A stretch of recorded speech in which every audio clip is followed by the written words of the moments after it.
Sure this dear present. You are welcome, senior colleagues and other lecturers. Today, as the dean has said and seen on our WhatsApp group, is dedicated for the world and that day. We have it on our WhatsApp here that 31st of October 2023 will be celebrated, and the topic for today is enhancing sustainable urban future for all. Financing sustainable urban future for all. So I welcome once again to this program. We have called upon dignitaries to come and speak on this topic. And in the first instance, I would like to call on the Deputy Dean of the Faculty, Dr. Abokede, to say the opening prayer. Opening prayer, sir.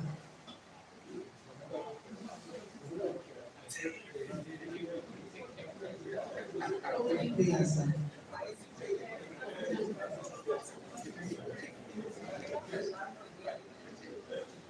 Yes, please. It's our community that we want to do for this opportunity. Lord, we ask that all that we are going to do, let it be controlled by your spirit, and at the end of the day, let your name be glorified. In Jesus' name we pray. Thank you, sir. So on this note, every one of us will stand up for the national anthem. Yes.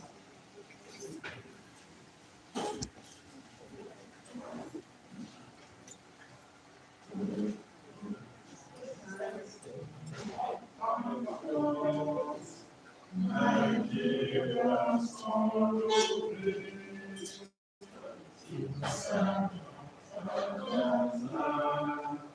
with love and strength and faith, the labor of our heroes shall never be in vain.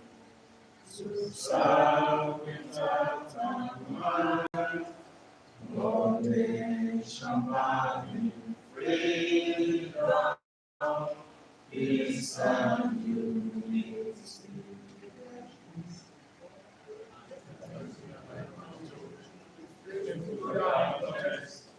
Nigeria with all my strength to defend our unity and uphold our honor and glory.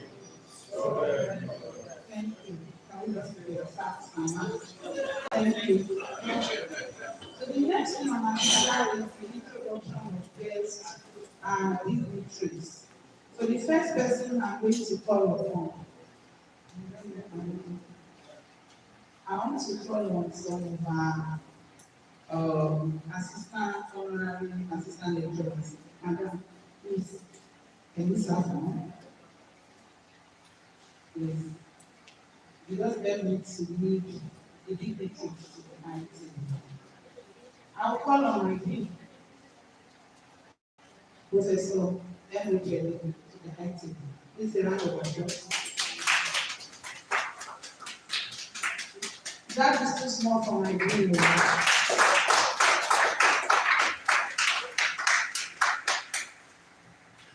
Then we have key speakers that will be on this high table this morning.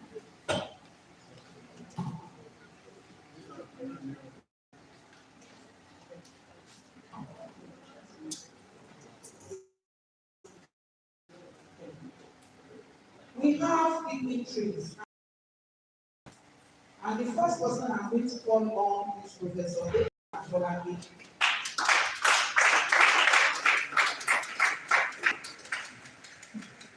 He's representing the Department of Architecture.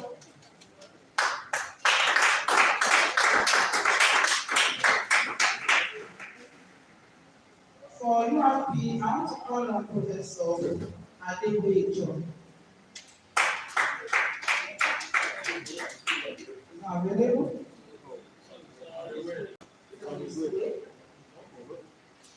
HOD, Urban Regional Planning. So I just want to ask a question. If Professor Adebejo is not here, can we have Professor Toyo? Is that available too?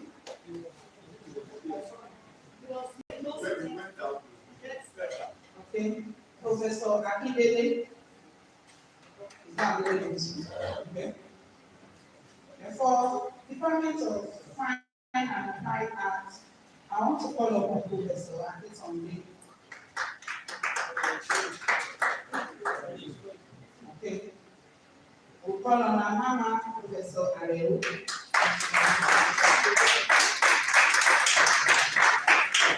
Thank you for remembering us.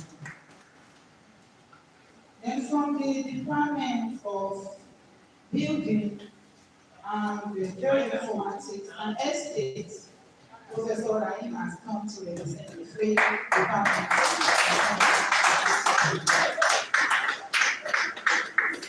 Thank you for remembering us. From sister faculties in the university, I want to call on Dr. Olanimo from the Department of Civil Engineering, representing Faculty of Engineering. Welcome. And I want to call upon Professor Oladiti.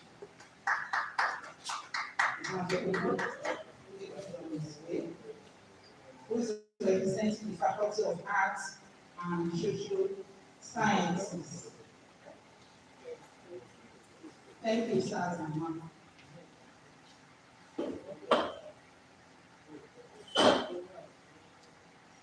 The next thing on the agenda is the chairman welcome address, and it's going to be said by no other person than the dean of the faculty, Professor Edwin Chemi.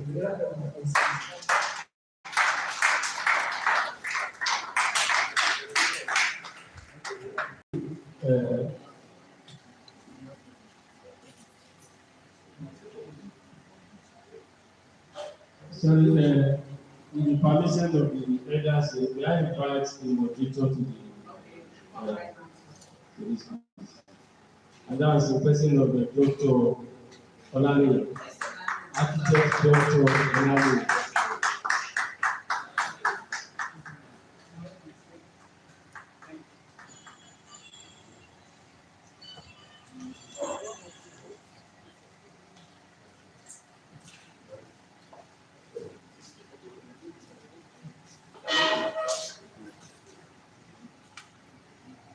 Mr. Oladiti, you are welcome. You have been called upon to come to the activity.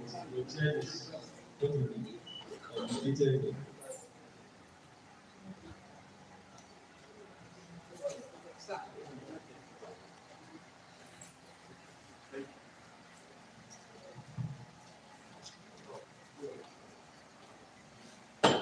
You are welcome, Professor Olani. The Deputy Dean, Dr. Abuki, one of our respected elders in the faculty, Professor Atolagbe, Professor Rahim, Professor Emuari, our colleagues from sister faculties, Professor Oladiti and Dr. Adetuji, the moderator, senior and other colleagues in the faculty. I welcome you all to this conversation. Let me start by saying I want to appreciate everyone because the notice was very, very short. And I must say that I'm amazed with the attendance that I'm having here. So I thank you so much for being here. Now, we're here this morning to celebrate World Cities Day. Let me take you through the process of having what we are celebrating today. In one of the resolutions of the United Nations, the month of October has been recognized as Urban October.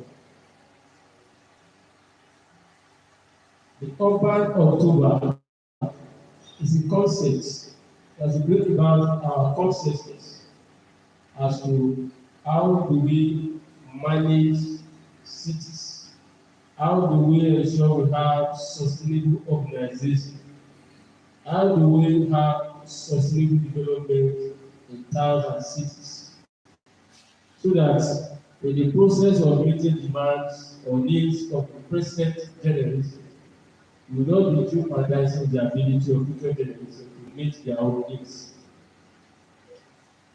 So, the Urban October has a number of features, but the October we celebrate to identify, to bring back our consciousness to handle the environment, the city environment in a way to make it more productive, in a way to make it more resilient, in a way to make it more sustainable. So there are two features of this Urban October. The first one is what we call the first Monday in October, and it is called World Habitat Day. And it is supposed to be celebrated when we are marking this particular one. You will recall that on the 2nd of October, which happened to be a Monday, the first Monday in October, I put something on our platform that talked about World Habitat Day, which is supposed to be, or which is the first Monday of every October. So, between that period and now, we are supposed to be having a lot of activities, to be quiz competition, to be this, to be that. In fact, we will have essay competition that we are going to have announce the winner today. So the second leg, or the second aspect of the second feature of the Urban October is that of the last day in October, which has been declared as World Cities Day. The first one is World Habitat Day, is first Monday, and the next one is the last day in October, which is the World Cities Day. For each of the two, there is always a theme that should guide our thoughts, our conversation, our symposium, our discussions that we are supposed to be having on all those days. Just like I mentioned in the number lecture, that the World Habitat Day of last year, the theme was mind the gap, leave no one and place behind. That is talking about inclusiveness, inclusive cities. We are talking about what cities do. So the theme of the World Cities Day that we are celebrating today is financing sustainable urban future for all. If you look at that one too, you have inclusiveness for all, financing sustainable urban future for all. That's the theme of the celebration today. And if you look at that, there are keywords. The first one is financing. Right from the wake of the millennium, or the wake of the 21st century, in the year 2000, we have been talking about, even like a few months or a few years before then, we're talking about sustainable development, smart city, all green city, green environment, all those concepts and terminology about how do we manage the city as professionals in the built environment, whether you are civil engineers, architects, builders, lawyers, artists, urban planners, geographers, sociologists, historians, economists. All of us we have roles to play in the management of the city towards enhancing the productivity and sustainability of the city. So all along, we be talking about different things. And at the end of the day, somebody will say, government should do this, government should do that, government should do this, government should do that. And we discover that the resources are not just there. And that's why most of the things that we see, they end up being in the checks of relevant agencies and ministries of government. Because that is what we are going to talk about. As an architect, you are recommending that let there be this type of design or this type of maybe multi-purpose hall or whatever. Most of the time, we are more concerned about the aesthetic value of the building. Of course, we are concerned about the functionality as well as, but with less emphasis on the cost. As urban planners, we say let there be highway, an industrial estate, a market, a university, an industrial, a factory, everything. Nobody is thinking of who told you that there are resources to put all those things in place. And those in environmental, those who are environmental chemists or those who are environmental managers, everybody is this is not good. Those in the health sector, you see, you must take this, you must take this is what you do, this is what you must live with health. All of them demand some resources. But most of the times we are not taking the line of who does what. And that's the reason why we have to. Thank God that the theme of today's discussion, as identified by the global community, is financing. So with all your stories, how do you finance? So finance is a key word on the topic. So other keywords are sustainable, urban future. Urban future, what type of cities do we want to have? Do we continue to live in cities where the interest, don't forget it for all, the interest of those who are physically challenged are not taken into consideration? Of cities that do not take care of the poor.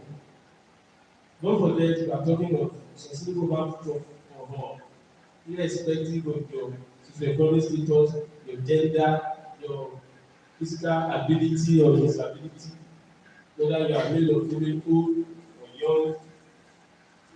The city that will take care of the problems and needs of every category of urban residents.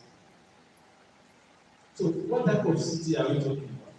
That is, though you said it's sustainable, the one that is going to be sustainable. It is easier said than done. I've been saying sustainable since my level days. But now, we want to see how to make our cities sustainable. And we extend the discussion to how do we finance whatever we identify. I want to say that we have experienced panelists who will do justice to some of the issues that have been raised in this particular topic. So it's on that note that I once again say thank you to everyone who has taken it to be here despite our time schedule.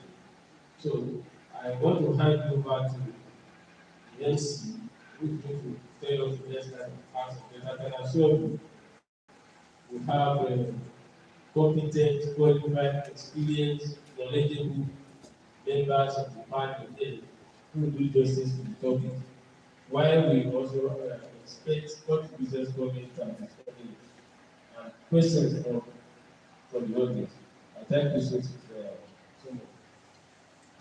Thank you, sir. This is another person. Thank you. It has taken us to why we are here and the purpose of being here and what we mean by the United Nations Habitat Day and what is the essence of 31st of October every year. Now, before I hand over to the moderator who will be moderating the program, I will be taking charge of the dignitaries that have been invited. When the day posted the World Habitat Day on the 2nd day of October, I wouldn't know who copied who, and my prof who testified to me. I sent it back to him that very day is also the World Architecture Day. Every October 2nd of every year is World Architecture Day. So it's a coincidence. It's a coincidence, and I'm so happy that everybody in the built environment are involved in it. Before I hand over to the moderator, there's a quotation by an architect here. It's that's Roy. It says, "Whatever you think you build, end of building us." As architects, I know we know that quotation. Whatever you think we build, end of building us. So whatever we build, that's where we live, that's where we reside, that's where we sleep, that's where we grow, and whatever happens then, that's where we die. And it ends of building us. So how do we build our environment? How do we develop our environment? I know how to the topic that we have chosen for today, enhancing sustainable urban future, so that we don't jeopardize the development of the present population with the future one. So I will hand over the microphone to Dr. Olani, who will be taking charge of the next session.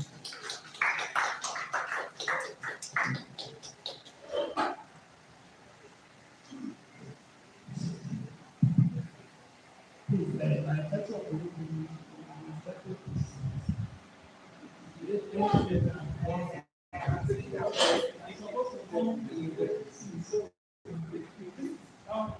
not being enough of this as a moderator is supposed to begin ideas and because it's an interactive session. So on that note, the aim of the faculty, eminent professors in this kind of the or distinguished academic self-reference and prepared strengths, ladies and gentlemen. It's a time to welcome all of us to this interactive session. This is the main edition of this. I'm not mistaken with the name. And so one of the people from the beginning of our they are very good. So thank you at least for making it possible to have this interactive session today. Essentially, we are celebrating Urban October as handling the day. And two important dates there. The first Monday, that is declared by the United Nations as the World Habitat Day. And the last day of the month, which is today, that is World Cities Day. Mr. Dean has talked about the essence, the purpose, and we really appreciate that. And again, before I move straight to the panelists for their contributions, we need to remind ourselves that this celebrations we are doing today is very important. It's in line with the United Nations Sustainable Development Goals. You know, with the evolution of SDG 2030, the past 30 agenda. The first one is no poverty.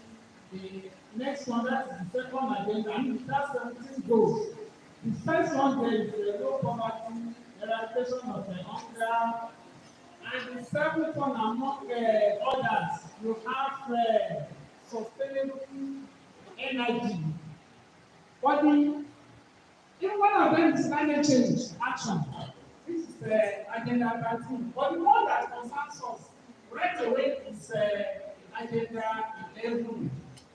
That's sustainable cities and communities. So what we are doing today is in line with one of the SDGs. And now Mr. King has talked about the essence of peace. And so we are talking about what city-based sustainable financing of the urban future.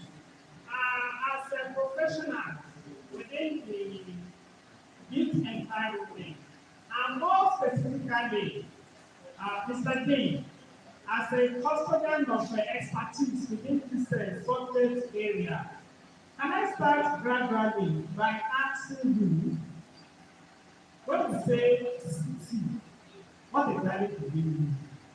And in some dimensions, we want to see cities as a engine for growth, for development. Can you just talk to the fundamental aspect of what city is all about, and how, as a city, constituted growth, development of growth too, generally. Thank you, Mr. Moderator. I'm actually studying for my profession, at the degree. Now, so I'm wearing two caps as the chairman and representative of the degree. So when you talk about cities or a city, you see, it's a human settlement that is large enough in terms of population and spatial extent to accommodate tertiary services. I'm not going to quote any definition in the book. So, if you have a human settlement that is large enough in terms of population density, spatial extent to accommodate tertiary services. Of course, we know that if you talk about tertiary services, it implies that you have other services. Because a city is a higher order settlement that has tertiary services plus other lower services or functions. Defining a city, just like it is difficult to actually define what an urban area is, defining a city is also a difficult task because it depends on where you are on the globe. It also depends on the time that we have. Because, in other words, it varies from place to place. And of course, it varies with time. For example, there were times that they say, even in Nigeria, any settlement that has about 2,000 people that we describe as an urban area, and technically, then after some time, you have a population of 5,000. At times, you have a population of 20,000 that is used as a yardstick to determine whether it's an urban area or a city. Then also, depending on the level of development, depending on what the purpose that we want to achieve. As a matter of fact, in a particular population census, I think that of 2006 or it is described as any human settlement that is a local government headquarters. That any local government headquarters will be described as an urban area of the city. So if you look at all these things, you discover that it depends on what you want to achieve. However, or generally speaking, it will not be a city if you do not have well-established formal setup. If you do not have tertiary services, if you do not have a population density that is relatively high compared to other human settlement types. So a city is where you have, some people will describe a city is where you have hustling and bustling of humans. A city is where you have opportunities. And that's why in the extant literature, cities have been described as engines of growth. But we want to say thank you to those who describe cities as engines of growth. That time they didn't have engines of growth and development because there is a quite difference between growth and development. We are coming to that. However, where you have activities more pronounced, different types, different categories, different levels of functions of human settlements, where you have a population density that is relatively considerable. These are cities. However, if you are talking of what's a city in the context being discussed here, a city should be a human settlement where you have agglomeration of people who will be able to have access or equitable access to basic infrastructure, to social services, to health facilities, economic opportunities, and all those things. In the real sense of it, I'm not going to put it back to my moderator as a question, but one of the questions that probably will be answered later is we will really have it so. But a city should be where everything is available. However, it shouldn't be at the detriment of the less cities. So that not everybody will continue to want to take up rushing to the city. Thank you. Thank you. I'm sorry because we have so many panelists. Perhaps we want each person to be as good as possible because what we are trying to do here is just to get ourselves as much as we could informed about the global trend. Yeah, Mr. D, thank you for that. For starting from that note. On that note, I want to move to one of the elders in the house here. Prof, sir, as a professional within the built environment, I'm taking it up from where the last speaker stopped.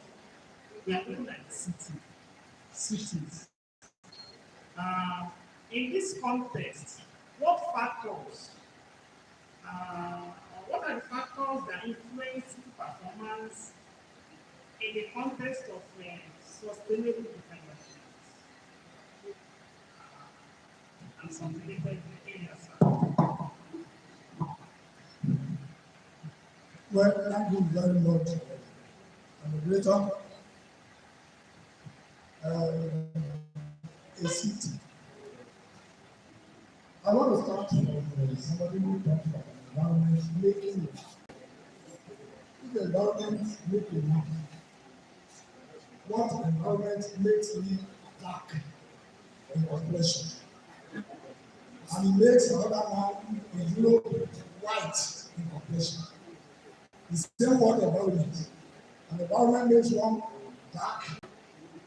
It makes one develop a kind of culture that belongs to it, of that race, and another environment somewhere else means the opposite. They are different. And all belong to the same government. And that's why we have so many definitions when it comes to what's a city, what's a town, what's a urban center, what's a country, town, and so on and so forth. Let me just start by saying there are various definitions when it comes to towns, cities, and urban centers. Various definitions. One of them is based on population. You have like 20,000 or 200,000, some people classify it. People, by that population, the definition changes. 3, 4 criteria based on definition. So I'm not going to capitalize on that. But I'm going to capitalize on people who made the city, who made their plans. Why is the city, the places, the cities, and the plans? Why am I doing different one from the other? In the village, you have a group of people who are monocultural, so to speak. They belong to the group in that place. They have the same language. They probably have the same dressing pattern. They probably have the same food type that they eat, most of them. When you get to a city, it is much more complex. The living pattern becomes pluralized. People from different villages come there, not only from your own ethnic village, but from other ethnic villages. And people from other countries too, whose environments make them different. So by the time you get to a city, you are getting to something much more complex. And where everybody has a stake. And that's why the world is concerned about urban centers and the cities. But that is the place where you have a combination of different ethnic groups, different tribal groups, different colors, different countries, but different areas, geographical locations. So whatever you do there that make the place sustainable, you make the place sustainable.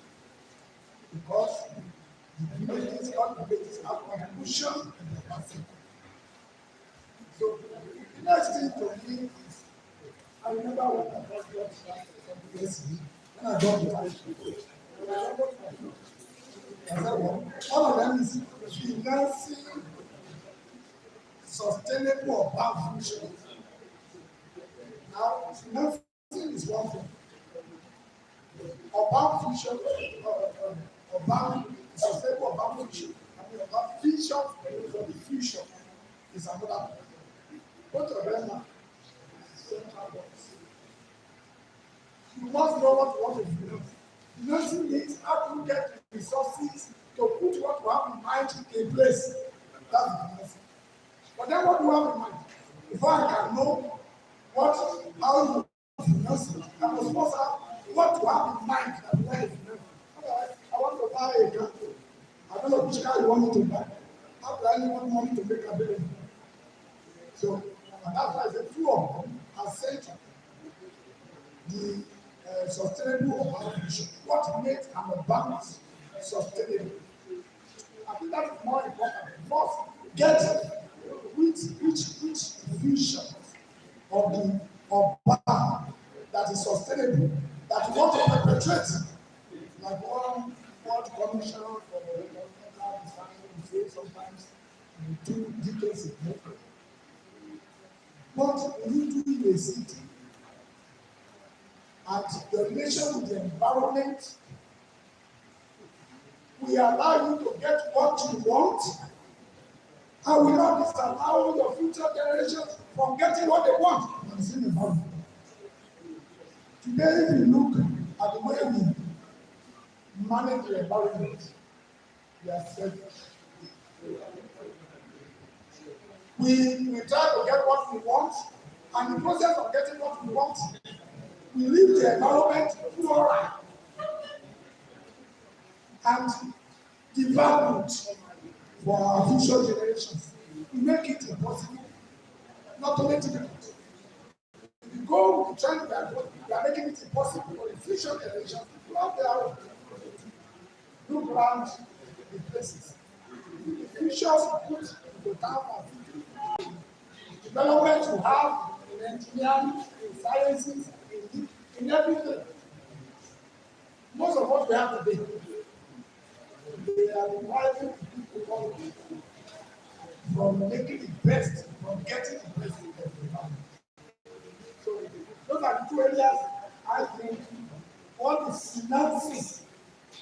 How do you when you get what you get, how do you finance it? The second one is what do you use for what is finance?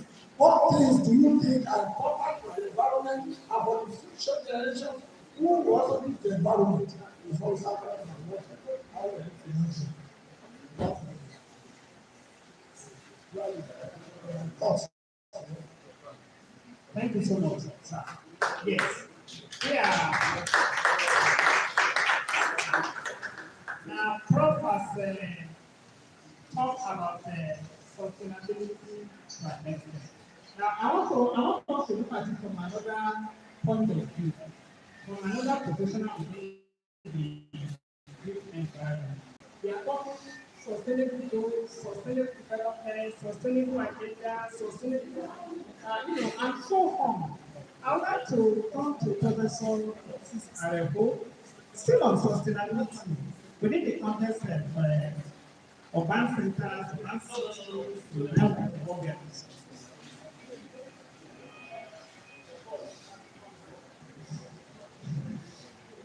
Thank you very much. And just to continue on where Prof left off, we must first of all realize that there's the boundary between the rural environment and the urban environment is fading every day. And as a result of this, you see people migrating from the rural area to the urban area in search of jobs, in search of increasing economic activities and other activities that people generally engage in. And as a result of this, with everything that is happening like this, there must be some challenges.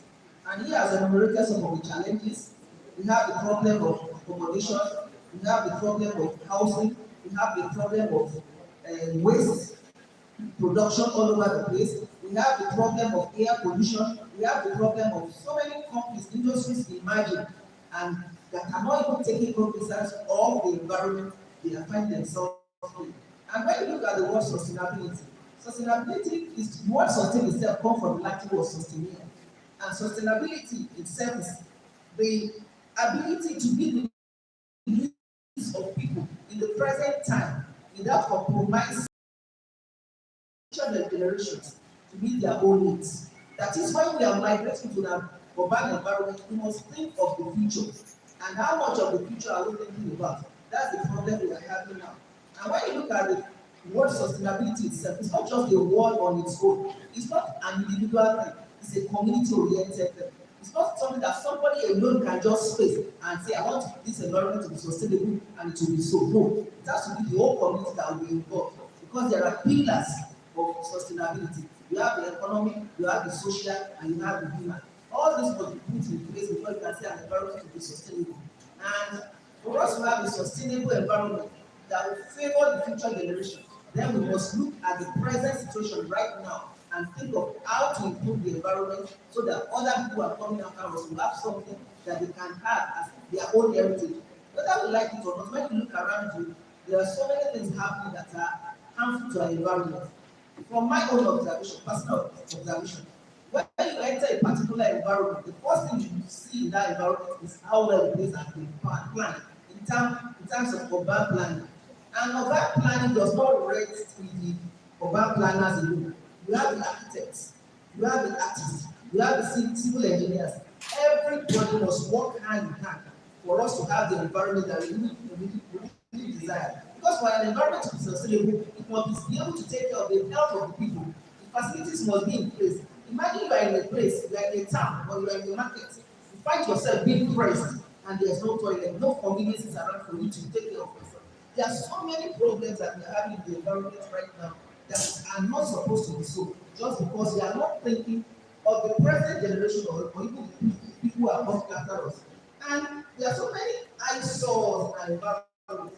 When you are opportunity to travel in the plane and you are entering the city, even from the plane and you look down, you can see that the place, whether the place is good enough, whether it has been planned very well, or whether it has not been planned very well. Compare yourself landing in Murtala Mohammed Airport and looking at the landscape.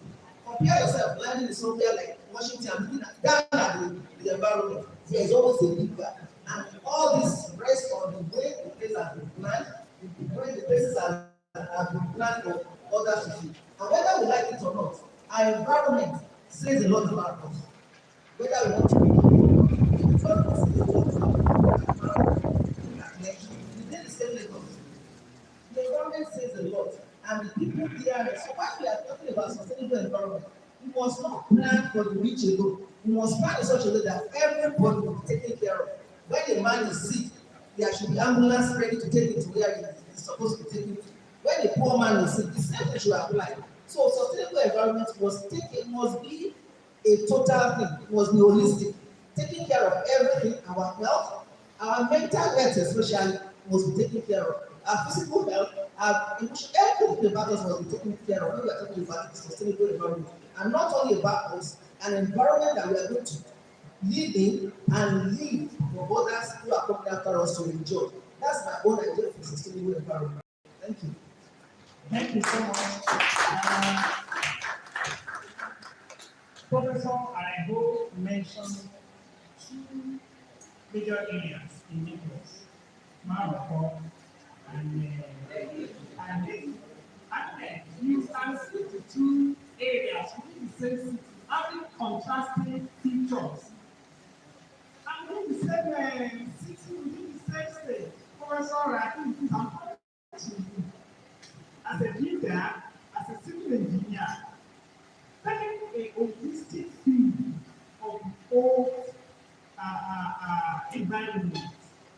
Please, what is your assessment of the present situation and how can we improve on that? Yeah, thank you, Victor. Thank you, President. And my own city. I see a city as a collection of buildings. A collection of buildings. Some crowded, another well still. And that's what I decide in terms of the marathon and the Lekki. I see a building as a place, a city as a place where we have not people, large number of people that agglomerate. And when you have large group of people like that, automatically you need to plan for their sustenance if you want the building to be sustainable and you want the city to be sustainable. And that's why sustainability is the view of the builder has to do with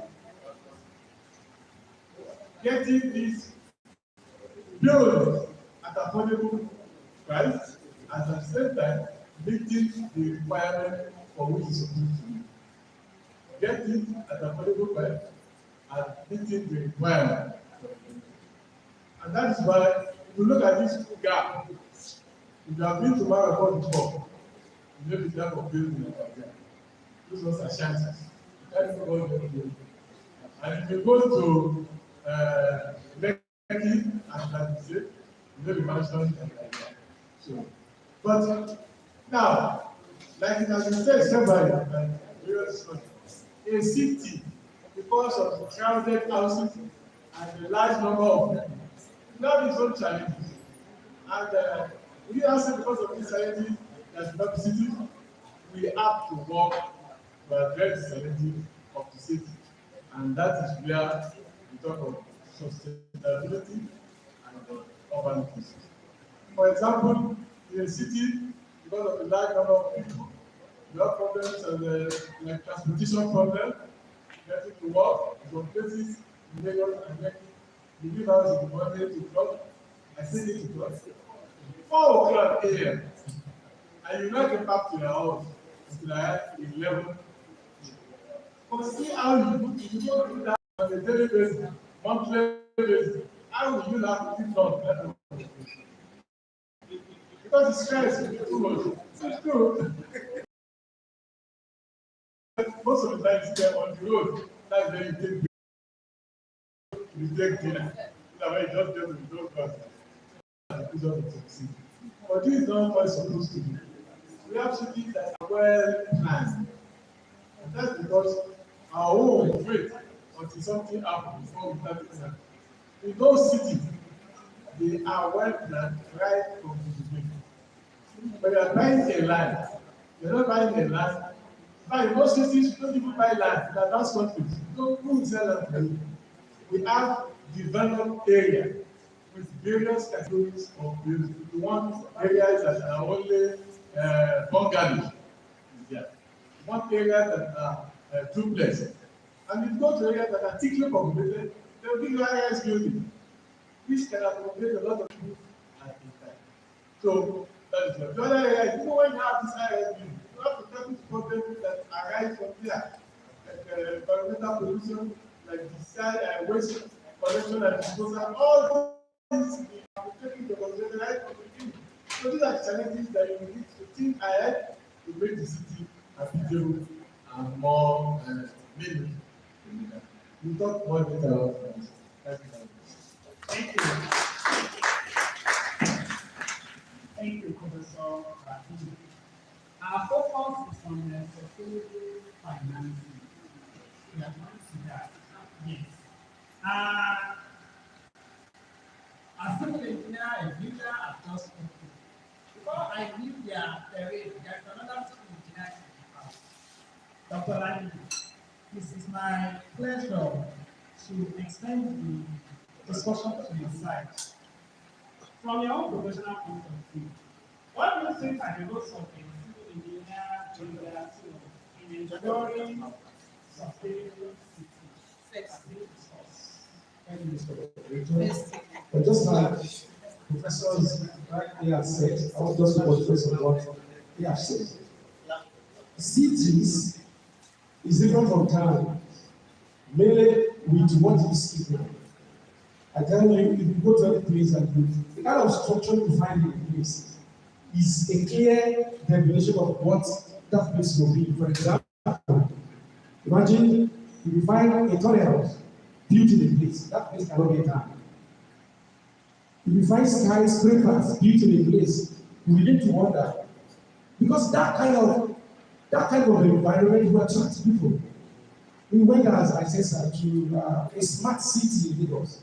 When we got to that place, the place was designed to have a role of workers coming in within the 24 hours. What that means is that if I decide to work every morning and go home by 4, someone else will go and be there. So if you go there for adventure, you can imagine what they call it smart cities. There is no time that you won't find someone working there. And it's all about the kind of construction you find there. Yes, civil engineers, we are also conscious of how to handle waste management. Imagine when you get to a place and you find people defecating in an open place. No one will tell you this cannot be a city.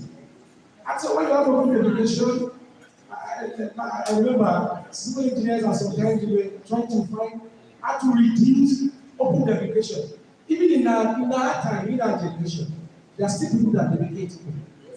So how do you imagine that? Can you find that in cities of the world? I remember I went for a conference in Dubai. Immediately I entered the airport, just like Professor Mr. said. Even as a young man, let me just, even the aerial view tells me it's a city. While we were landing, and what I saw, can you imagine having an high-rise building and it was floor, a road was flush within a 17th floor. Honestly, I was thinking I was a devil. I said, "Is this?" And someone said, "This is UAE." UAE, right here, UAE was a desert, which was later developed and has come to heaven to an average Nigeria, only because we cannot beat our city now. The sustainability comes from how we can maintain what we have in such a way that we enjoy and we still have a focus of the generation coming. That is design. When you design road, we design road for at least 25 years. We design release for 15 years. We have an intuition that some people will be coming behind us. And so we will do something in such a way that it won't harm them. I want to say something about this kind of emission of the need. Even while we have an environment, the way God has defined the environment, God has designed the environment in such a way that it has a way to entail the pollution, to imbibe, to swallow the pollution. But when we look at the extent of the development, we meet, we destroy ozone layer and things like that. And so before we know it, we realize that we could not contain the carbon. And so it gets to the atmosphere. We have triggers, global warming and things like that. So the engineering point of view in sustainability is such that we must be conscious of designing something for ourselves and still having a focus of the generation coming. I give a kudos credit to the founders and teachers in that. I was imagining how that was in the 90s. I used to tell myself, I said, what we call slave building used to be where we hit, and it's such a very shameful place. But today, look at what we have. So in a situation where an environment is designed, honestly, it's transformed and it's give an aesthetic nature. But we can't lose the focus of that aesthetic nature when it comes to city. If you go to Ikoyi in Ogbomosho, go to Ikoyi in Lagos, you will know the difference between having Ikoyi and Ikoyi. Let's just say that.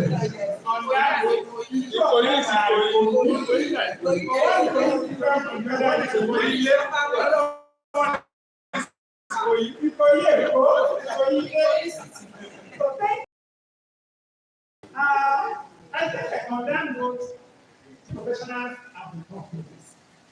But if there is something, we need to know our issue so that we can understand our blessings with a view to projecting into our future. We have in the house a historian and a sociologist as well. That's the combined form of honor. Sociologist aspect, historical aspect.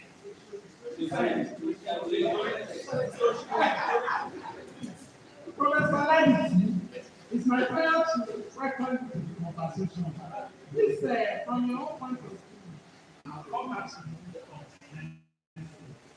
Thank you. Okay, thank you very much. I'll start from there in the stop. Ikoyi and Ikoyi, they are different. That is the connectivity between these two. One is before the other, or they came up at the same time. But the development in each state started at different periods of their history. Because human settlement is a concentration of people living in a particular area.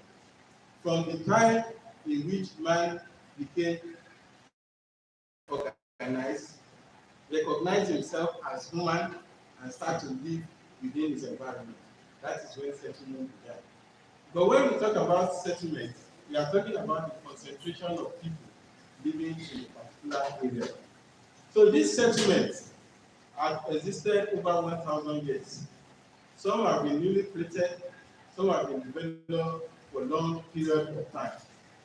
Since the time immemorial that this human existence has been living, some of these cities that we found today that we regard as high cities, they were once rural areas, just like the way the Lekki Peninsula is. During the time of Governor Jakonde, Lekki was just a small piece of land, a swampy area, whereby people that are living in that area are mostly field farmers, they work in farms, and they live in that area. That's how they were living. But as the population of Lagos continued to increase, when the city became recognized as the capital city of Nigeria, then the migrants from Europe also came to settle in Lagos. That was how they named that area, Lagos area. Brazilians, Portuguese, were the people who came there to settle.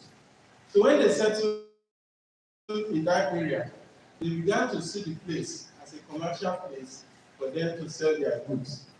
The Royal Niger Company was also established there, and many of the great merchant industries from Europe began to settle there.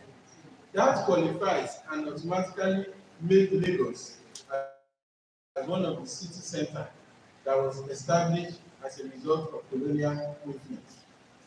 So as a result of this, the colonial masters now decided, okay, how do we plan these cities in order to make it a better environment for the sustainable future?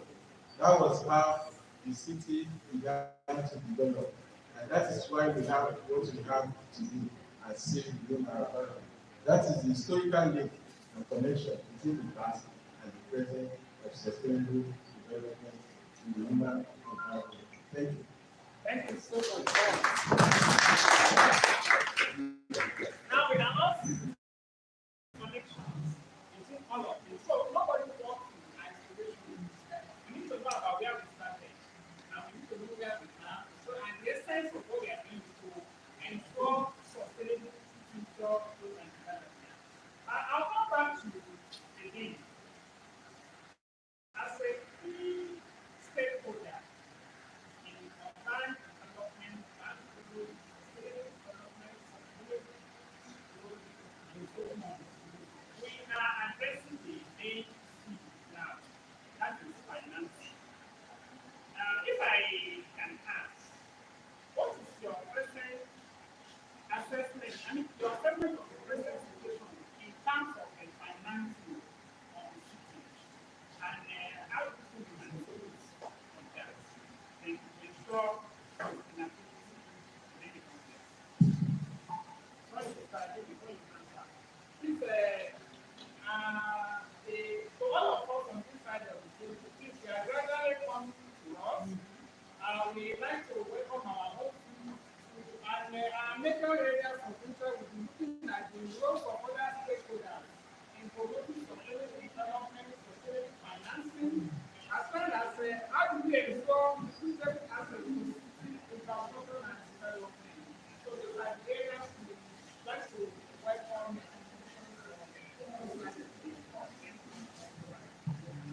Thank you, Mr. Benedetto.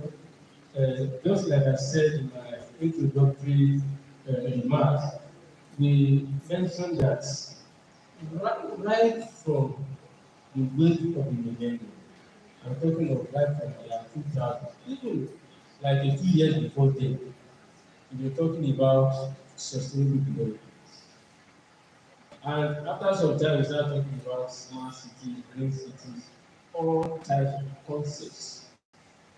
All are towards attaining sustainable development, towards having a livable environment, towards meeting the needs of humans, towards having a kind of symbiotic relationship among various components of the system, such that the system, whether the system as a city system, can be sustained. However, the stories have been, let's have this, let's have that, let's have this, let's have that. Well, at best, once we carry out some studies, people will put everything before the government. Government should do this, government should do that, government should do this. And that's why it's so funny when you see reading some of the thesis that we read today, that somebody is saying, government should do this, government to do that. Already, the existing responsibility, the resources are not there. Even if the resources are there, government cannot do everything. Now, we are in an environment, in our economic system now, we don't need anybody to tell us that we are in a capitalist, what we have now is a capitalist orientation. We used to deceive ourselves up to now that mixed economy. In the real sense of it, it is capitalist in nature. And not until we are able to see it that way, we may not be able to address some of the challenges of sustainable development. What do I mean like this? Instead of just saying this and this and this and this should be done, we need to first identify who are the stakeholders. For example, we are talking of a master plan or any form of plan or project development project for a particular community as a way of addressing a particular problem. So if you must get it properly financed, the first thing is we need to identify who are the stakeholders. What should be the shares the share of each of the stakeholders or each category of stakeholder. For example, the public sector. When we say the public sector, when we say the government, what type of government or which layer or type of government are you referring to? You must be able to see the local government as a stakeholder, the state government as a stakeholder, the federal government, depending on the nature and the scope of the project. Thereafter, you look at the users. Who are the beneficiaries? Who are the direct beneficiaries? What should be the responsibilities of some non-governmental or identified non-governmental organizations? To what extent do you want them to contribute? So, right from onset, you are already identifying who and who does what. It is only when that is done that you can have a meaningful, sustainable development. For example, even when government is willing or has the resources to provide everything, experience has shown that at the end of the day, such facilities or whatever that have been put in place will still not be maintained. But right from the outset, you have identified stakeholders. Even those of you that do not have anything to contribute now, when the thing is put in place, the maintenance aspect of it as direct beneficiaries of this particular thing, these are the things that you must do. But to get that done effectively, you still need to put in place an effective and efficient institutional framework. Of course, it has to be backed up with legislative framework. But all other things must be put in place that, okay, these are your own contributions, this is how you are going to maintain. If anybody is going to violate this particular arrangement, this will be the policy. So, without identifying stakeholders, what should be their contributions, everything backed up with appropriate institutional and legislative framework, we may not be able to have a proper and adequate financing of some of these specific development projects. Thank you. Thank you. Sister Naran, I want to be flexible. Professor Kelly has spoken on the surface on financing. I want to show you to members of this side of the hall. Would anybody like to agree with me or disagree with me? Want to disagree? Want to consolidate or what he has said on the show? Before you for whoever is interested.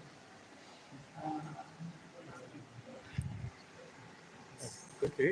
I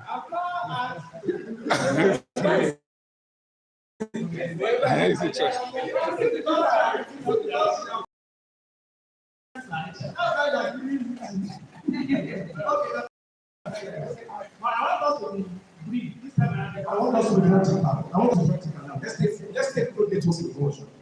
Look at the road networks in promotion. Do we enjoy the road networks? No. In fact, most of when you drive, if you are not careful, you find out failures on all sections. 3 weeks ago, we were at I don't know when I had NSC, what he told us was that, can you help me to fix the road in promotion? We said yes. If you decide to consult us, we have all it takes to give what is needed. But you see, there are two things I want us to separate. The resources in engineering, there are two things, time and money. If you say I should bring money to fix roads in the road, I don't have the money. But if you want an expert rate, you want Prof said we should be informed as stakeholders. Only somewhere in Niger State, I see them sweeping the road. I saw it yesterday at Boston.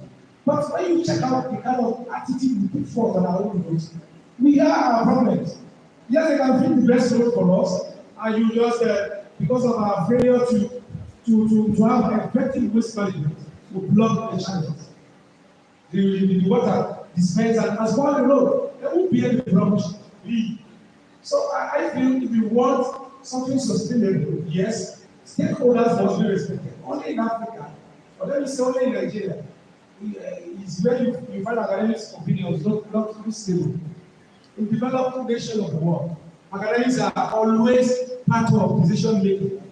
But except if you are a politician, no one will even they won't even call you. They were constructing a road just on a lighter note. They were constructing a road in the country, and one of our professors was there.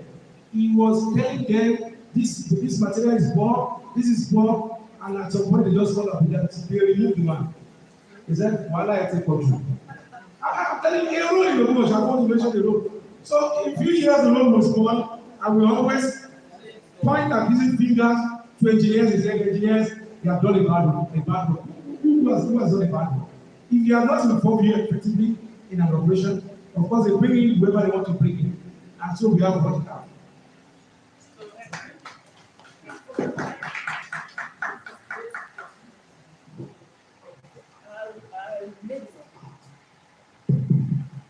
I made some points that when I was looking at the issue of financing, and I came to realize that cities offer opportunities for businesses and people to thrive.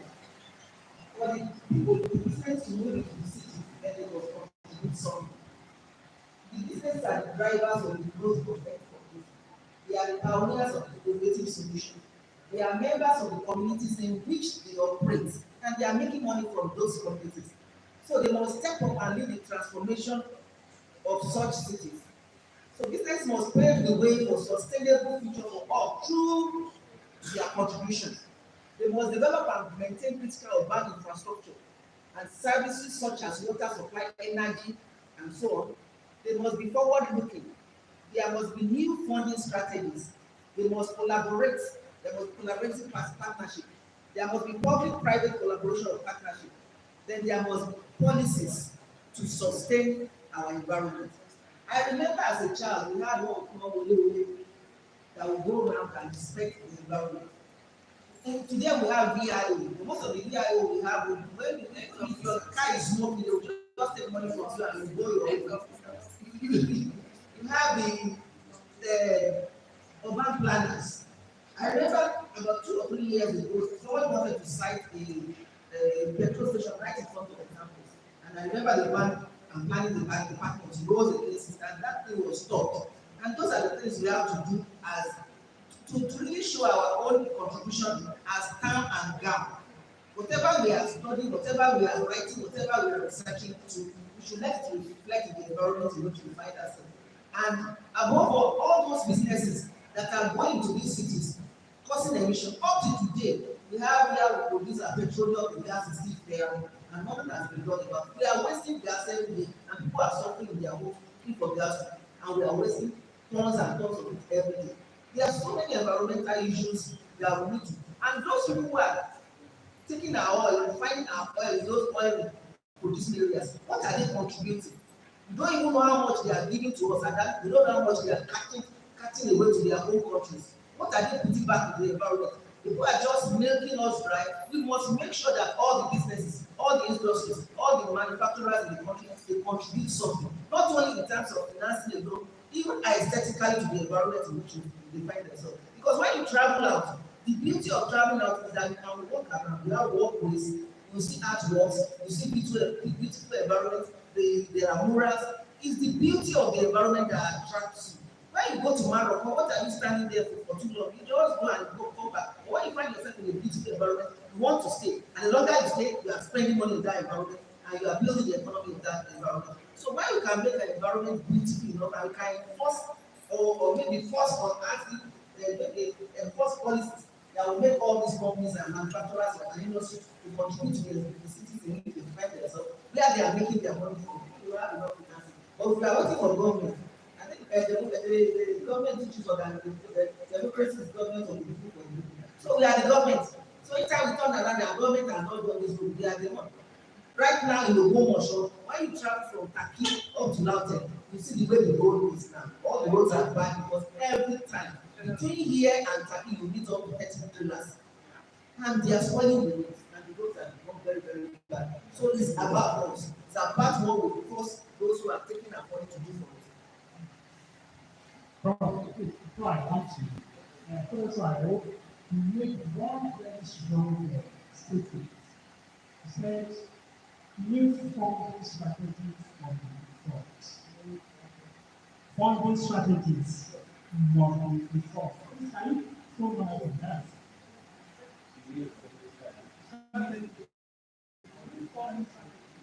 Yes.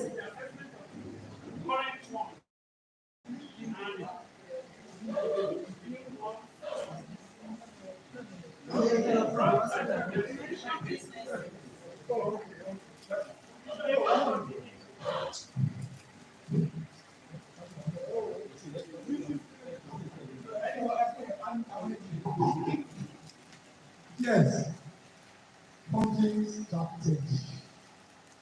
Let me get a policy. Government controls everything. That's what we're saying. That one who tells us the way to live, they are the ones who distribute us the way they want. I remember the other governments when administration, financing were decentralized. Each region was striving. There was competition. And some region will do this, the other region will envy, and they want to do it. And people are able to point to certain region, these people are moving. It's because it was decentralized, and you have government in your area who decide what to do in your area, and the other areas decide to do. There is no way we can run from government if you want to talk about finance. If they don't know who the money, they are the one who control agents, companies, or the people you will charge this money, who will pay. They will pay to them before they plow into action. What the same thing ASU did after struggling and trying to suggest the way for universities in Nigeria to move forward. And they said, look, we must tax companies. After the tax companies, who is controlling it? And you see, the government. So the government either contributes, or when we have stakeholders who will contribute, the government will still be in control. All over the places, you can hear what people are saying in the OETN. The money these people struggle for, after names and names, name calling I mean, you know what I mean by that? When they are now controlling the money is coming there, and what are they doing with the money? Are they plowing it? Are they plowing it into what we have marked the money for? Look at that department. That was not designed. They gave to them. And with the price they gave to that department of farm appliance, the money remains the same after they cut down so many of the things. Who is taking the extra money? Where does it go to? The money that's supposed to have gone to the project, where does it go to? The same thing with the farm and regional planning. The other, the same ETF. I was representing the university ETF chairman, and I got there, a meeting was slated for 10 o'clock, and we waited 11, 12, the consultant architect under the university. We have done so many of them around there. And I waited for somebody who will come and share the meeting at 10 o'clock. And he came at around 12. And when he came, we sat there somewhere. He met a few one at the side, and he started looking at the side. It was the first and the last time I went to that place. I came back and came to BBC. I said, look, I don't go to places that I don't have control. You put me in charge of a place, and somebody will come. I look at my years of experience as an architect, my years of registration, and the person who is coming, who stood me down for 2 hours, and when he came, he did not even want to know whether I was around, and he started the meeting, he decided with the people. And when we eventually went, and I said, look, there's a problem here. I said, I don't think we can change that. What does that mean? What we gave them was much more than what you're having in your life now. You are part of it. You can tell me, I mean, I'm talking about the motivation. So, I can understand the program between sharing life. it's Between streaming. I see, I don't care. I'll say it anywhere. I'll say it there, I can say it. I will still say it anywhere. So, there's no way we can remove the government from what is happening. Because they will shoot the agents that will control the money these companies are spending. And when companies spend money, and they contribute tax, the company tax that the house is using, you can use it also for developing of that center. Now, when you get there, and the company pays money, every month, he pays a percentage of his electricity for him to run his machines. Will it not go away? You go to other countries. That government is more responsible. When the money is paying into the place, the people who are in charge are capitalizing on the money and they are going to the private bank accounts. I don't think I'm very minister. No, I'm trying to say, yes, you are talking about that. I'm conscious. Yes, when that's this kind of conversation, that's why we call it conversation, interaction. Let's say the interesting aspect. Professor, I like to have I think we are coming to the audience.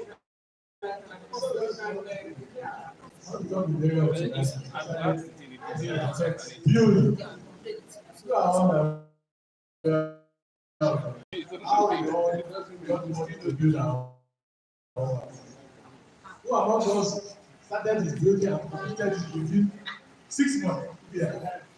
Within 1 year, yeah. Within 2 years. Now, yeah, you start and then most times you go and borrow money from cooperative, isn't it? And that is 1 year. So I'm like, maybe that one will do foundation. You go ahead again.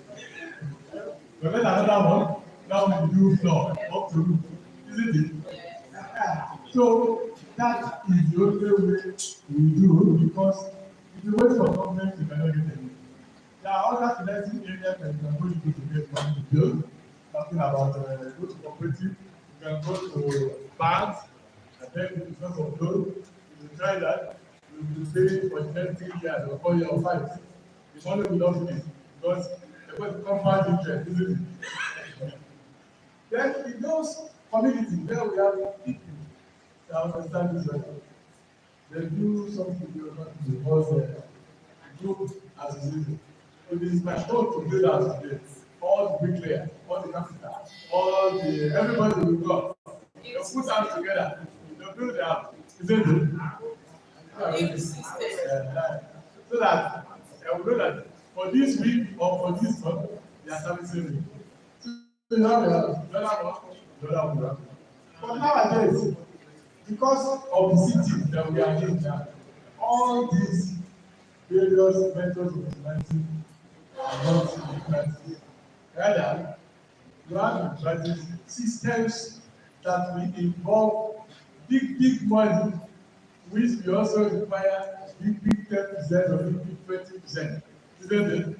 So, and that is why we are saying that the cities with its own good idea, with its own fine advantages in terms of development and so on. I also talk about another thing, that of financing. But the way out is, like we have said, we can use sustainable material. And this is one of the ways that was discussed in November. Yeah, it shows that we can use alternative materials in building our houses. Enough of dependence on imported materials.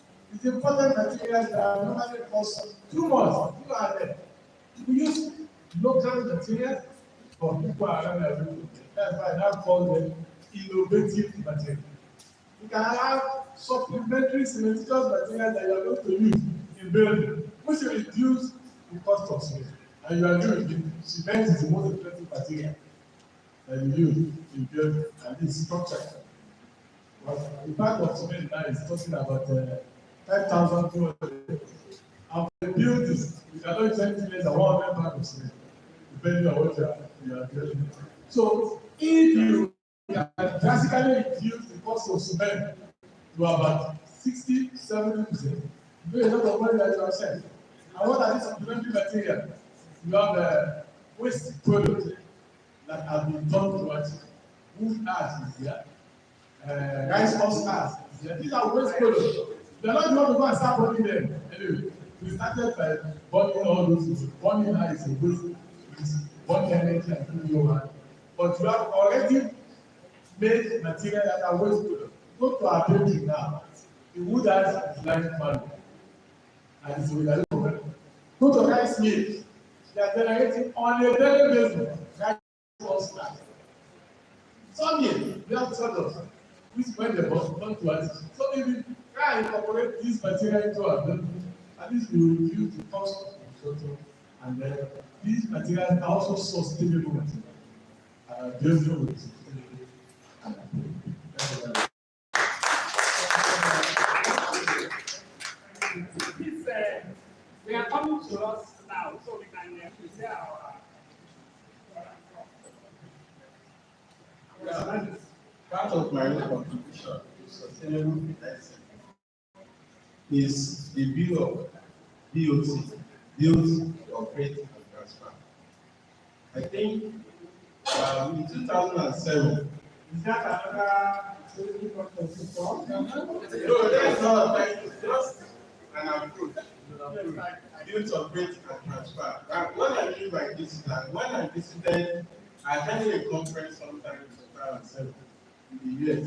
So I was now asking President Tony Palada, how do they build their roads like this when we're moving on the road? He now said the strategy they use is build, operate, and transfer.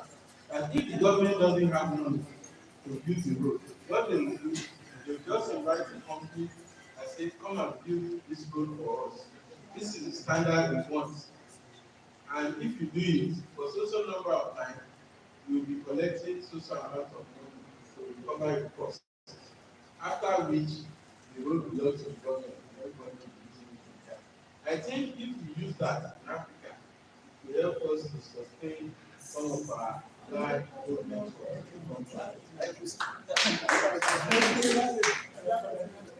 I want to say this to your people. If you go to the new Murtala Mohammed Airport, that was what was used to make it more beautiful.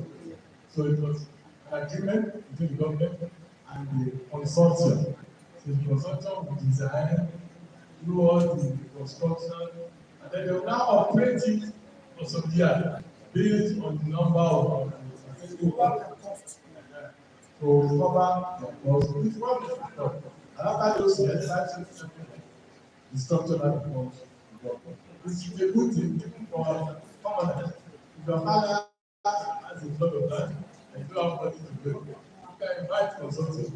They look at it, they develop, they will use it for after the but I used to say when I was using my slave, and you're like about kí atásí bẹ kí yóò wà ní budget. You have to do something. Now, if you want to use that system, I don't want to wait for 20 or 10 years before you get your money.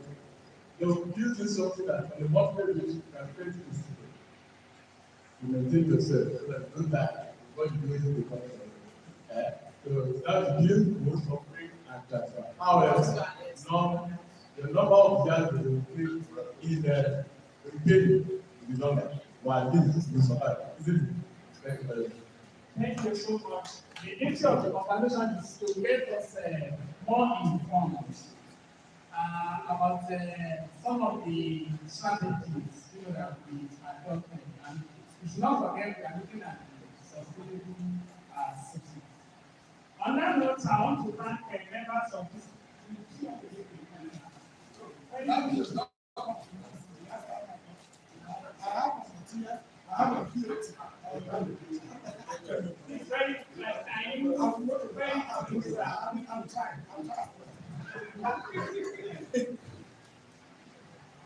I don't want to time you, but No, I'll calm myself. Maybe I'm impressed by the DOT.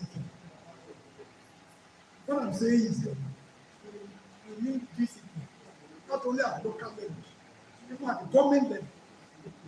We have done BOT here, it failed. This building, that building at the back there.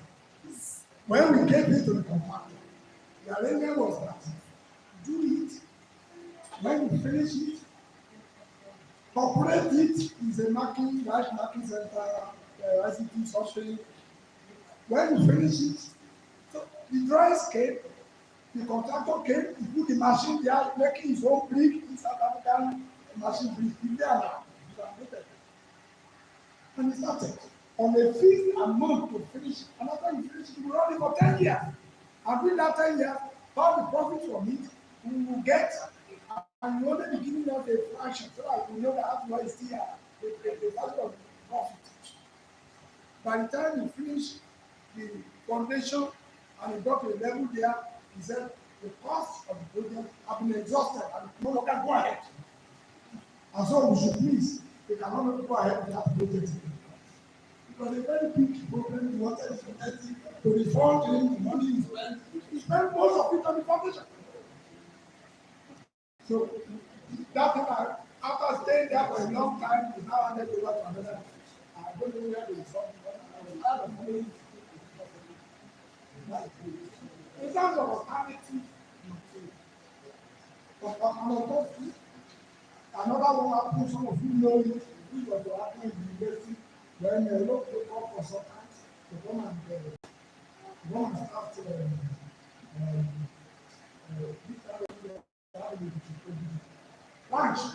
lunch, and it was taking a shock of our life. And the man consultant came and said he has somebody who will finance it. And after financing it, the people who are operating, they will be operating it, and they will only be giving us 10% of the profit every year to the university, which was a big money. And when we got to understanding of our whole people, so we say, games Gracie Reserve. No, we cannot allow it. PDP is a government here. APC, under Buhari is talking about Gracie Reserve and local government. They are not the same. Are they the same? They are not the same. I'm sorry, I want to do this. But again, that one free. When they gave me the opportunity to come back as the chairman of the I don't know what I said.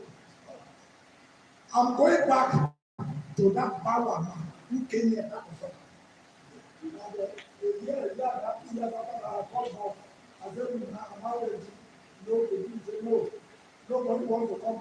People who wanted to come and finance it.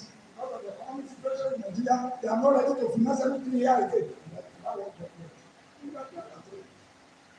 But how do we agree with ourselves without any politics, without any suspicion? When you are buying material, when you talk about cement, you are doing, I know cement is now popular all over the world, and that's how you do. But when it comes to sustainable environment, the cement is concrete the best. For sustainable environment, concrete is not best. Materials, if you want to talk about options in Nigeria, you will laugh because no one, everyone is places here. Maybe a very few of us are wearing those helmets. All others, it is English dress. If it is not English, they are not taking it. If it is local, it is a sign of poverty. And we will not take it. Otherwise, when we are talking about environmental information, environmental change, climate change, what causes it? The cause is some of the carbon emission, which is resulting from the plastic that was involved in and brought in here. The glass, when they are used, they have a way to recycle them. They are there useless waste upon the glass, and what the producers will say. And then some of us carry them into this thing as if it is not already. We are burning them. We are burning them. Carbon emission and changing the environment. The mango, the brand that we want to have, They were the ones imported from some other places or hybrid by genetics.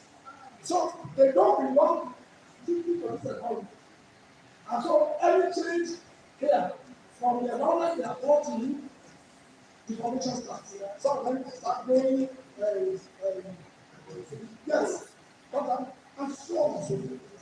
But remember, in the history of the Egyptians, you have the pyramid. Some of the pyramids are still standing today, which were made from materials that are original to the area. And when Joseph got there as a prime minister, he saw the problem of famine. He was accumulating food and he built storages. The storages are still there today because it's built from materials around him. You know, they develop those materials developed from the environment and they're able to resist whatever changes the environment is making. That's where they do that.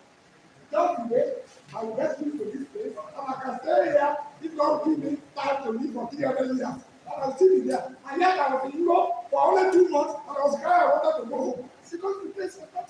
The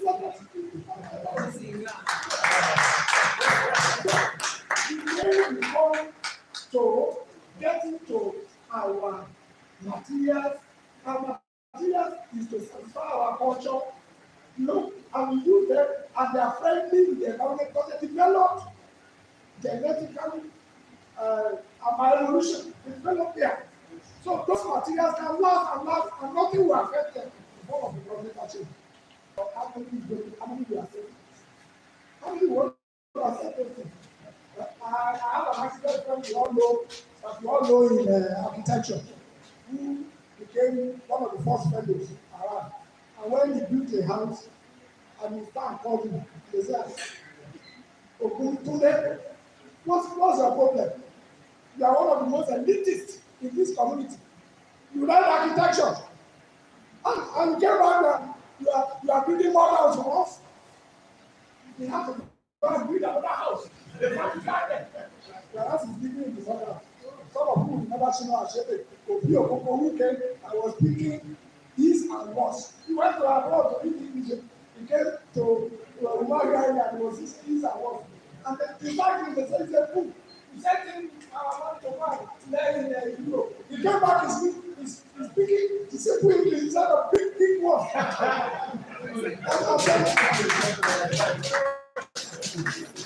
Yes, without problem, that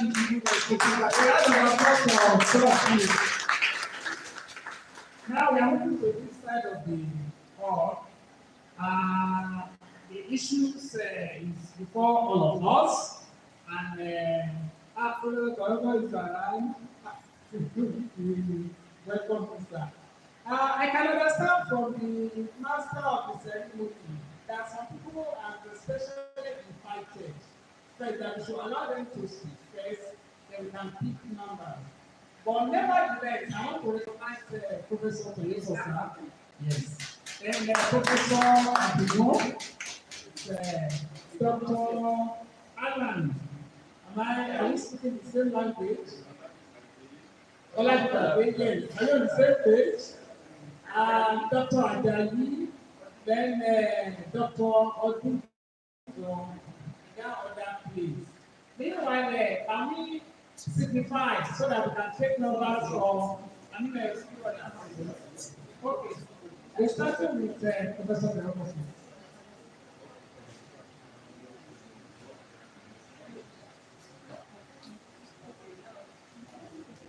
So, Professor Deromosi.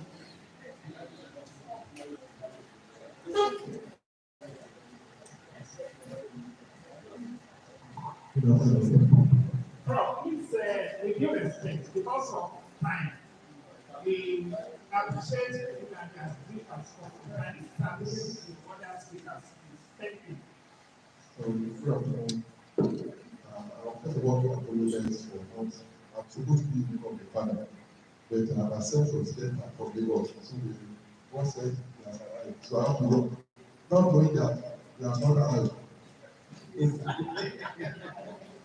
Sorry, I didn't. I just want to talk a little bit of sustainable development.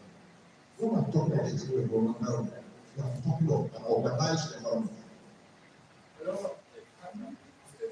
I can hear you well. I said, when I'm talking of, The microphone on the side of this house, because all the way that it has to be held close to the mouth. I said, I didn't hear that. I said, when we're talking of sustainable environment or built environment, we are talking of an organized environment that is sustainable, not the type of environment we see today. If you look at our campus now, where we have pockets of pockets, and we say, you know, like this place is sustainable. Let's start from home. Don't go afar. In fact, if you go to some standard of learning, in fact, we don't like to go to a canal. This is rubbish. No, we are developing. Suffering of cities. Look at our environment. Look at our agenda. We have government agents who have to take care. So if you look at our built environment, it's really working. And we have to take care of our environment. We are government agents. We are the ones that take them. They are supposed to go out and make sure that the environment is what? It's sustainable. What happens? So it is now high time for government to, the type of government doesn't care whether the environment is sustainable or not sustainable. That's my worry.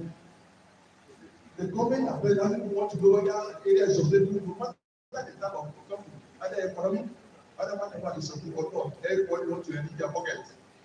The Lord will help us. So, my dear, our campus might be sustainable. Then we should be organized first before we can be sustainable.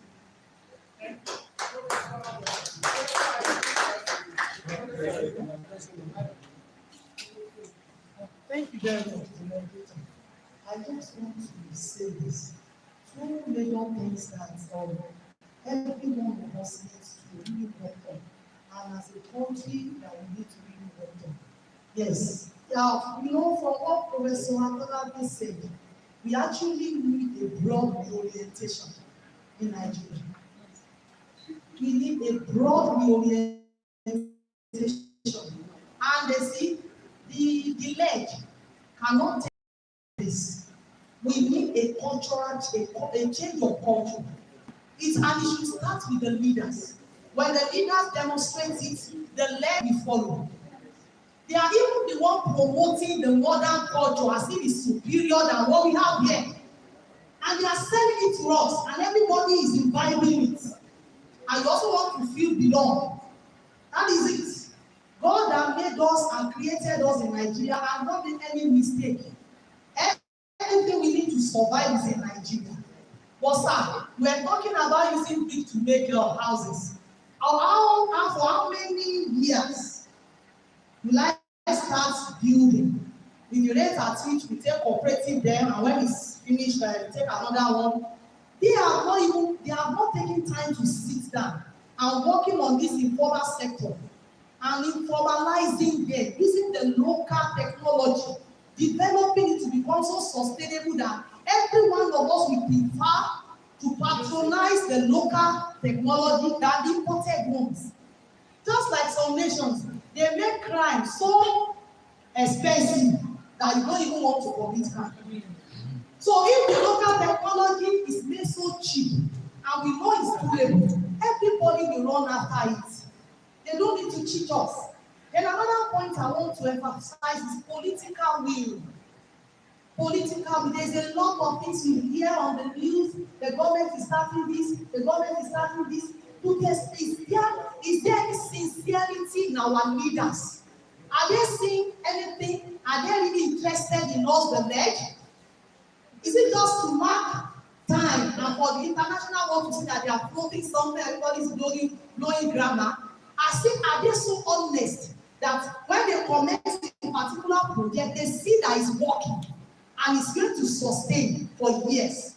Sir, the ones who talk about all those projects and a lot of other projects that is not even, they are not completed, complex of working. We are not the one. They are the one. Everybody is crying now. Sorry, permit me to use the local language here. owó tó wà Nàìjíríà ìṣọ́kò lọ. Ṣọ́kò lọ ní ṣé àwọn ogun ọ̀hún kan ló. No. The money is still there. And that was what happened when we are having a change of currency. You can see all those news that when we saw this particular heap of money somewhere and it's already this same Nigeria. Laws are made for the led. Laws are made for the poor. And the government has immunity against law. When your government is having immunity against law, every other person that is at the top will also seek such immunity. So are they really willing to develop this country? Thank you. That's fine. Hey. Thank you very much. I want us to really understand this very well. The topic that we are discussing today is financing the sustainable urban future. We are trying to tropicalize it to what is basic. But I don't want us to understand I don't tropicalize what is paying off. Yes, we can have what generally we need to look at it. Yes, part of the discussion. But yes, we still want to learn about financing that urban future. And at the end of the day, what does the urban become issue? That is growing of cities. That's why it's emanated from. Now we have urban poor and urban poor. When the local people said, let the poor breathe. We are poor in the city and in the location, sorry. And poor, even the rich people are not place now. But the issue there is we have to provide for some of the people that don't even have to do. But what I'm saying here is that we all agree here and with what you have heard that management of the cities needs a multifaceted multidisciplinary approach for sustainability. And at the end of the day, cities can be engines for productivity. That's what we need to do. But it depends on how we plan the city to accommodate this. One of the discussions I was talking about business, driving business within the concept of city, how they can thrive very well. I will talk about it was like to talk about how they can thrive and support the something. It's because when they pay their taxes, leadership has a role to formulate policy. Who are the people implementing the policy? That's a plus. How many people are even adhering to that policy? Everybody wants to cause governance. Let us look at it. And we still live in the city, and we still want the city to thrive very well. Now, we are talking about our roads. Yes, we are talking about our roads. Let me tell you something. Who are the people that manages the construction of these funds? Are they not the people that live in the city? Are they not the people that emanated from this kind of growth that we are talking about? But how do we sustain it? If because of what of that said, we need a total restructuring. And that will help us to understand that yes, we can sustain this life in the urban settings. Now, we look at the urbanization. You know, in sub-Saharan Africa, we are very funny because we have an unprecedented growth in our cities. And this generates a massive need for investment in the urban infrastructure. And you agree with me that more than half of the residents in African cities live in informal. We have talked about it. But how do we finance this? We have talked about some programs, we have talked about some things that can be done. But above all, we have these things which I try to analyze here in my when I was going through this short contribution that to improve access to finance for sustainable urban development, we need to put in place policies and institutions that can implement them. You know, in the established or in the developed country, if you drive and you are poor, there's no exhaust, you already know what is happening at the road. and you pay your due. Here, we still want to call Brother Lambert and how do I cut around the corners here? Then also reprioritizing critical investment in economic and social infrastructure. And this requires an accelerated structural transformation, which is a key to any development. With this, I think we are going to go. But above all, positioning sustainable urban development to overcome the urban policy bias is needed in many developing countries. Remember, we are still developing.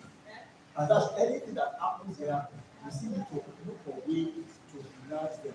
And with this benefit, I think we can sustain our urban potential. Thank you, Dr. Wangari. While Dr. Annan is taking the microphone, please, we would like to have one or two postgraduate students making their contributions, please. Thank you, Secretary. I appreciate the contributions of those on the item. Actually, I wanted to talk about environmental contributions for land sustainability. But however, most of what I'm having in discuss on the table. But one thing I want us to understand is that it is particularly mentioned by Professor Tolabi, discipline. If there is discipline, all what we are talking around here is naturalized. Apart from discipline, there is no synergy between artists, the engineers, the planners, and all the executioners. Because of what?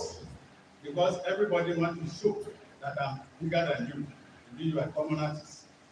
Then if there is synergy between the people that are mentioned, Professor Adolabi has gone to down earth here. Our environment here, how do we maintain it? How do we sustain it? What is our contribution? What is our civic role? What role are we playing? Are we not part of those people managing the affairs of the institutions? And we're talking about Lekki, we're talking about Victoria Island. But we need to talk about LAUTECH, and we need to talk about OAU, we talk about University of Ibadan. This place should be a place where you relate. By the time you are moving further and further from outside, when you enter into university environment, you have that perspective. You will be cool.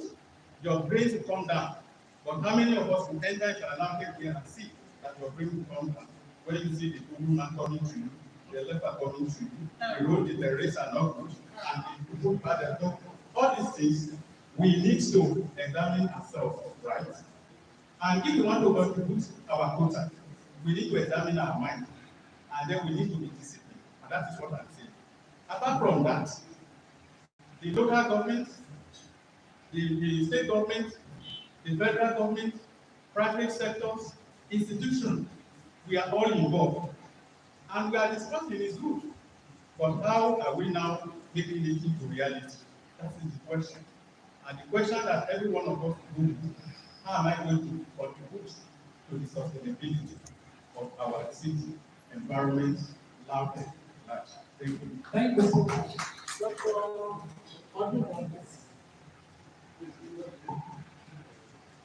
Thank you very much. I want to put that something. Permit me to remain seated because of my condition. I want to start from the theme for this year, financing sustainable around future growth. I want to say that having discussed so far, it is not this kind of interaction is not supposed to end at financing sustainable around future growth. It's supposed to touch implementation. Because when we talk about the different sources of finance, how do we implement it in such a way that it will be useful to us? In such a way that everybody will benefit from it. Because it is for time we come to the city, and the city will pour back to us. So we implement in such a way that it's not like meant for Ogomoso, Ilorin Road, not that Agbo, Benin Road. I went to Agbo recently.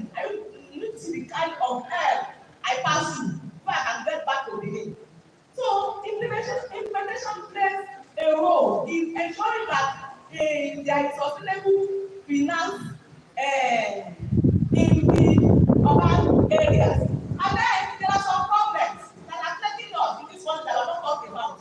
Because if we continue to spend money, and these problems are not new people, and the money is not, and the fund is not being implemented very well, the problems will continue to plague us. Such problems include high crime level. We are all, at least we can all see what is happening in the country now. I don't want to mention them again. Then how is unemployment, health issues, poverty, and so on and so forth. So we need to look into all these problems for us to have sustainable city in Nigeria. And then in addition to what other Africans have said, I want to mention some factors that are influencing performance and sustainable development. Just like Professor Mr. said, industrialization is one of them, and then commercialization. Then there should be advancement of transport and communication. I remember when I went to Italy, I had to wait from 5 o'clock in the morning till 4 o'clock in the evening because government is not level to get. They said there's no private transport. So we have to wait till 4 o'clock when government vehicle we come in, and it is that time we were able to travel that to where we are going. So there should be advancement of transport and communication. Not communication in terms of both. Communicating to us about the environment. There's something called IEC in planning, information, education, and communication.